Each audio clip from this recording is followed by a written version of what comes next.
Voyons aujourd'hui les abbayes, les châteaux et les monastères qui font du vin dans le Languedoc. Comme Rome, le Languedoc ne s'est pas fait en un jour. Et en effet, dans le passé, les moines, les monastères et les abbayes ont grandement aidé au développement de la viticulture et de la grandeur du Languedoc. Dès le 8e siècle, les moines s'intéressent à la viticulture parce que c'était véritablement une valeur en développement.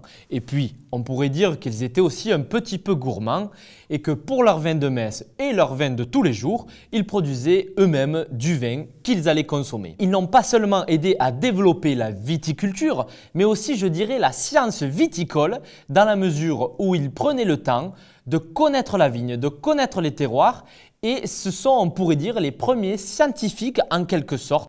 On retrouve des abbayes encore en fonction de nos jours, comme par exemple l'abbaye de Maguelone à côté de Montpellier et face à la mer et qui produit toujours des vins en AOC Languedoc et en AOC Languedoc Grès de Montpellier. On va retrouver aussi des vins à l'abbaye de Valmagne au nord de Béziers qui produisent toujours des vins de qualité descendant encore jusqu'aux Corbières et là on trouve des endroits magnifiques avec l'abbaye de Fontfroide et l'abbaye de la Grasse et l'abbaye de la Grasse a ceci de particulier, c'est qu'elle a grandement aidé au développement et à la structuration des Corbières dans le passé. L'abbaye de Saint-Hilaire, c'est là qu'on a découvert pour la première fois l'effervescence dans un vin.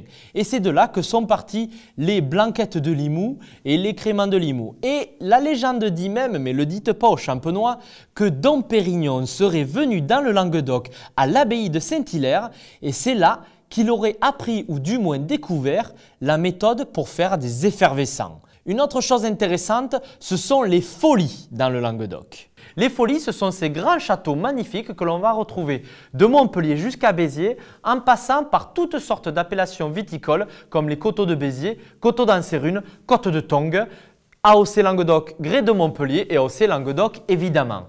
Et en fait, ces châteaux, ces folies sont des héritages du passé qui témoignent de la prospérité viticole dans le Languedoc. Ces folies, qu'on appelle ainsi, on ne sait pas vraiment pourquoi, mais il y a deux hypothèses. Ça pourrait venir de l'architecture tellement folle de ces châteaux qui montraient ces grandeurs et cette exubérance, ou bien du terme latin folia qui veut dire feuille et qui donc fait penser à la campagne qui entourait toutes ces grandes bâtisses. Le 18e et 19e siècle, cela a été l'essor du Languedoc. Le Languedoc a aussi profité du fait que ça a été la première région à se relever de la crise du phylloxéra qui a détruit tout le vignoble français.